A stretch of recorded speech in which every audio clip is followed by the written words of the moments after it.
Bank Indonesia telah memutuskan penurunan suku bunga acuan sebanyak 25 basis poin menjadi 5% pada bulan Agustus lalu. Namun dalam mendorong kredit perbankan, dampak penurunan suku bunga tersebut masih terbatas.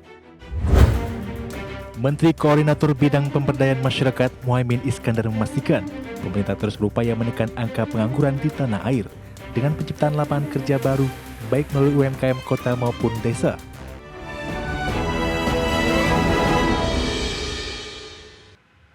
Ya, kita ke informasi lain. Pemirsa, Bank Indonesia mengakui transmisi kebijakan suku bunga acuan belum dapat dirasakan saat ini untuk mendorong perekonomian. Gubernur Bank Indonesia menjelaskan bahwa transmisi kebijakan suku bunga acuan akan terjadi dalam 6 bulan ke depan.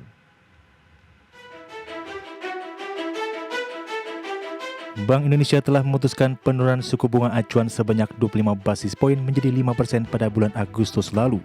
Namun dalam mendorong kredit perbankan, dampak penurunan suku bunga tersebut masih terbatas. Gubernur Bank Indonesia Peri Warjio menjelaskan bahwa transisi penurunan suku bunga acuan kepada penyaluran kredit bank baru akan terasa dampaknya sekitar 6 bulan. Sedangkan transisi ke suku bunga pasar uang akan lebih pendek, yakni hanya mencapai 2 hingga 3 bulan. Peri menyebut transisi tersebut membutuhkan waktu, sebab perbankan harus menyesuaikan berbagai beban bunga yang dimilikinya sebelum dapat menurunkan suku bunganya sesuai arah kebijakan moneter. Kami sampaikan di sini memang perlu waktu Pak Ketua dari penurunan suku bunga kebijakan moneter BI rate ke suku bunga dana pihak ketiga atau deposito biasanya memerlukan waktu sekitar 3 bulanan ya seperti itu.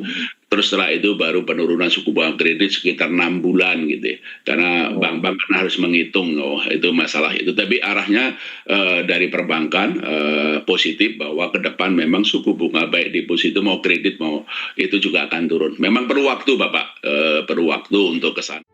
Sebelumnya, rapat Dewan Gubernur Bank Indonesia memutuskan untuk kembali menurunkan suku bunga acuan sebesar 25 basis poin menjadi 5%. Penurunan ini menjadi yang keempat kalinya sepanjang tahun 2025 setelah sebelumnya dilakukan pada Januari, Mei, dan Juli 2025.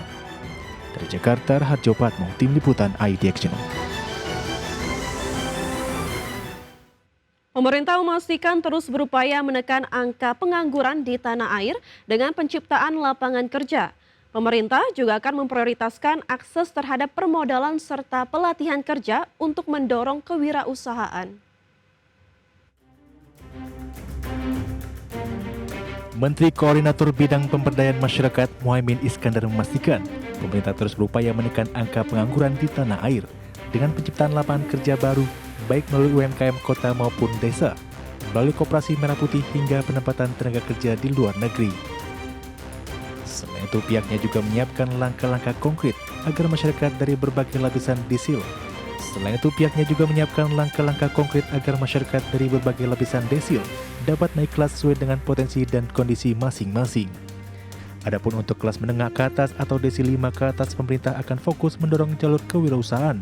Upaya ini mencakup peningkatan kapasitas sumber daya manusia, penyediaan akses permodalan, pengembangan pasar, serta ketersediaan bahan baku. Peningkatan desil 1, desil 2, sampai kemudian desil 5, 6.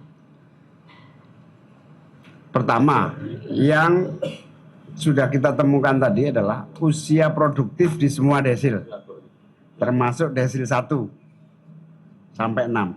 Nah, semua usia produktif inilah akan ditangani oleh masing-masing kementerian.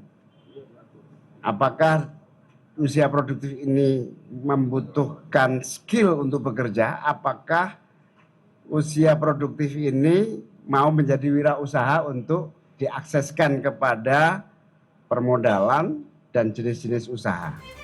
Selain itu, pemerintah juga akan memprioritaskan akses terhadap permodalan serta pelatihan kerja yang terintegrasi lintas kementerian. Dari Jakarta, di Firmansyah, Tim Liputan IDX Channel.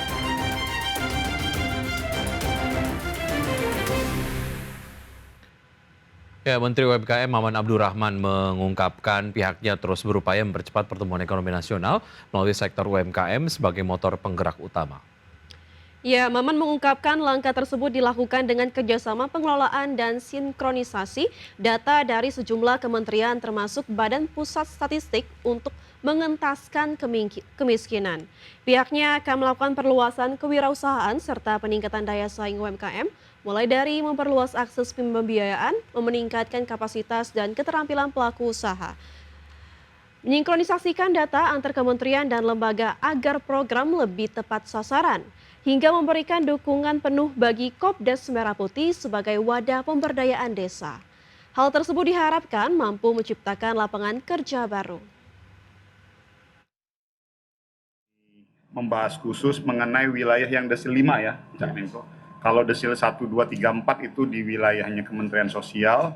Nah, yang di wilayah kami adalah di desil 5 yang menengah ke bawah dan menengah naik di atas. Nah, tadi kami sudah mendapatkan arahan dari Pak Menko untuk bagaimana mendorong akselerasi percepatan dari sisi pembiayaan, akses permodalan, dan peningkatan kapasitas dari UMKM. Terima kasih Anda masih bergabung sama kami. Pemirsa, pasca rentetan gelombang unjuk rasa yang berujung kericuhan di sejumlah daerah, pimpinan DPR RI akhirnya menerima perwakilan mahasiswa.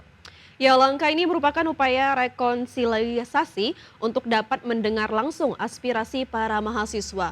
Di hadapan pimpinan DPR RI, sejumlah perwakilan mahasiswa menyampaikan beberapa tuntutan, salah satunya terkait penanganan demonstrasi yang masih bersifat represif terhadap peserta aksi.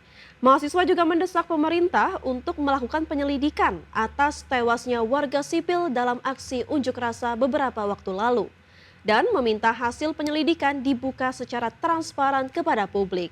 Mahasiswa juga menyoroti kenaikan tunjangan anggota DPR RI yang nilainya fantastis dan dianggap tidak sesuai dengan keinginan rakyat. Mahasiswa juga mendesak pimpinan DPR untuk segera mengesahkan rancangan undang-undang perampasan aset. Forum ini, saya berharap Bapak Sufmi Dasko, Bapak Saan Mustafa, Bapak Cucun, rekan-rekan media dan seluruh mahasiswa yang hadir di sini, saya ingin ada pembentukan tim investigasi yang independen untuk mengusut tuntas berbagai kekerasan yang terjadi berlangsung sepanjang bulan Agustus ini. Juga dengan dugaan makar yang keluar dari mulut Bapak Presiden Prabowo Subianto. Kami ingin investigasi ini mengusut tuntas semuanya, sehingga kemudian apa yang disampaikan Bapak Presiden dapat dibuktikan. Karena kami dari gerakan merasa dirugikan dengan statement tersebut, yang kemudian menghalangi gerakan kami ke depan. Itu yang pertama. Yang kedua, berkaitan dengan permasalahan kami sebagai bagian daripada warga negara yang sebetulnya khawatir kira-kira kita ke depan itu kondisi ekonominya seperti apa ya. Di tengah masyarakat rentan, menderita, di PHK, ekonomi lesu, daya beli masyarakat menurun, kok bisa ada wakil rakyat yang justru kabarnya tunjangannya dinaikkan, dan ketika ada kabar tersebut terjadi simbolisasi joget-joget yang kemudian membuat hati kami sedih, Bapak-bapak sekalian. Kami seakan-akan hanya dimanfaatkan di setiap momentum pemilunya saja dengan berbagai janjinya. Sementara itu pemirsa, untuk memperkuat upaya pemberantasan korupsi, kalangan Serikat Pekerja mendorong upaya percepatan pembahasan rancangan undang-undang perampasan aset yang dinilai upaya memiskinkan koruptor. Usai bertemu dengan Presiden Prabowo Subianto di Istana Negara, 4 asosiasi Serikat Pekerja sepakat untuk mendorong terwujudnya undang-undang perampasan aset hingga reformasi pajak. Presiden Konfederasi Serikat Pekerja Indonesia atau KSPI, Said Iqbal menegaskan Presiden Prabowo sangat mendukung dibahasnya rancangan undang-undang perampasan aset yang bisa langsung diberlakukan terhadap para koruptor. Said menilai RUU perampasan aset bisa menjadi senjata pencegahan praktik korupsi. Hal ini akan menjadi efek jera terhadap para pelaku korupsi yang sangat merugikan masyarakat. Untuk menghilangkan Noel yang lain, yaitu Wamenaker yang terlibat korupsi, maka RUU perampasan aset harus segera disahkan. Sudah hampir puluhan tahun, dan beliau tadi disampaikan merespon sangat cepat sekali. bantu saya, karena saya nggak bisa sendiri sebagai presiden, harus ada DPR, partai politik. Tapi beliau berkeyakinan segera RUU perampasan aset ini sebagai pembuktian terbalik agar koruptor-koruptor itu jera dan dimiskinkan bisa disahkan segera, setidak-tidaknya mulai dilakukan pembahasan.